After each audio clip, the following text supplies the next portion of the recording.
Bharat media news కి స్వాగతం. యాదాద్రి భువనగిరి జిల్లాలో రెండో విడత సర్పంచ్ వార్డు సభ్యుల ఎన్నికల ప్రచారం గడువు ముగుస్తుండటంతో అభ్యర్థులు ప్రచారం హోరహోరీగా సాగిస్తున్నారు. భువనగిరి మండలం అనంతారం గ్రామ సర్పంచ్ అభ్యర్థి పల్లెపాటి లావణ్య హరిబాబు పోటీ చేస్తున్నారు. ఇంటింటికి తిరుగుతూ తనదైన శైలిలో ప్రచారం చేపడుతున్నారు. అభ్యర్థి మాట్లాడుతూ తాను గతంలో సర్పంచ్ గా ఉన్నప్పుడు గ్రామంలో అండర్ గ్రౌండ్ డ్రైనేజీ, సీసీ రోడ్లు, పారిశుద్ధ్యం మరెన్నో అభివృద్ధి పనులు చేశామని తెలిపారు. పారిశుద్ధ్యం ద్వారా గ్రామానికి నిర్మల్ పురస్కార్ అవార్డు తీసుకోవడం జరిగిందని వారు తెలిపారు. ఈ సర్పంచ్ ఎన్నికల్లో తమను గెలిపిస్తే గ్రామాన్ని మరింత అభివృద్ధి చేస్తామని హామీ ఇచ్చారు. ప్రధానంగా హైదరాబాద్ వరంగల్ జాతీయ రహదారిపై అనంతరం స్టేజి వద్ద ప్రమాదాలు జరగకుండా అండర్ పాస్ బ్రిడ్జ్ నిర్మాణానికి కృషి చేస్తామని వారు తెలిపారు. కత్తెర గుర్తుకు ఓటు వేసి తనను భారీ మెజారిటీతో గెలిపించాలని ఓటర్లను వేడుకున్నారు. నా పేరు పల్లెపాటి హరిబాబు. మాది అనంతార గ్రామం. మా గ్రామానికి ఇప్పుడు ఎస్సీ మహిళా రిజర్వేషన్ వచ్చినందున గ్రామ ప్రజలు బలపరిస్తే మా భార్య పల్లెపాటి లావణ్యను సర్పంచ్గా అభ్యర్థిగా నిలబెట్టడం జరిగింది. గతంలో నేను కూడా సర్పంచ్గా పనిచేశాను.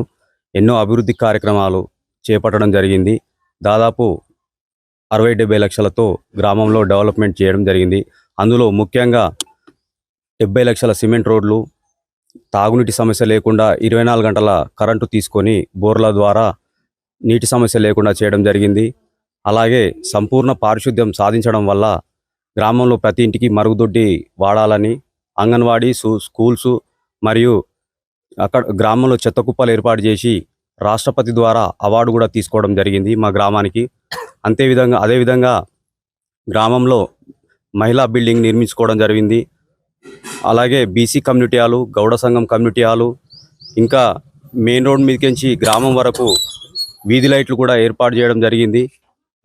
ఇంకా గ్రామానికి ఎన్నో అభివృద్ధి కార్యక్రమాలు చేస్తూ ముందుకు సాగుతున్నాము. అదేవిధంగా రేపు భవిష్యత్తులో కూడా ఇంకా మా గ్రామానికి రావాల్సిన పనులు మేజర్ సమస్య ఏంటంటే మా గ్రామంలో అండర్ పాస్ బ్రిడ్జ్ ఒకటి కావాలండి. ఎందుకంటే మా గ్రామం నుండి భువనగిరి టు బొమ్మల రామారం వెళ్ళే దారిలో ఒక దాదాపు 6-7 విలేజ్లు వెళ్తారు. వాళ్ళు ప్రాణాలు అరిచేతిలో పెట్టుకొని వెళ్ళే పరిస్థితి ఉంది. ముఖ్యంగా అది పెద్ద సమస్య. ఆ సమస్య కోసం మేము అందరం కూడా మా గ్రామ ప్రజలతో సహకారంతో అండర్ పాస్ బ్రిడ్జ్ సాధించాలని దృఢ సంకల్పంతో మేము ఉన్నాము. కాబట్టి అదే కాకుండా మా గ్రామంలో ఇంకా అండర్ గ్రౌండ్ డ్రైనేజీ అవసరం ఉన్నది, సీసీ రోడ్లు కావాల్సి ఉన్నాయి, వాటర్ సమస్య ఉన్నది, ఎలక్ట్రిసిటీ ఏర్పాటు చేసి ఉన్నది. ఇవన్నీ చేయాలని చెప్పేసి మేము దృఢ సంకల్పంలో ఉన్నాము. కాబట్టి మా గ్రామ ప్రజలు అందరూ నేను ఒకటే కోరుకుంటున్నా, మా భార్యకు వచ్చినటువంటి గుర్తు కత్తెర గుర్తు కాబట్టి ఆ కత్తెర గుర్తుపై అత్యధిక ఓట్లు వేసి గెలిపించి మన గ్రామాన్ని అభివృద్ధి పదంలో నడిపించడానికి మీరందరూ భాగస్వాములు కావాలని చెప్పి మనస్ఫూర్తిగా చేతులు జోడించి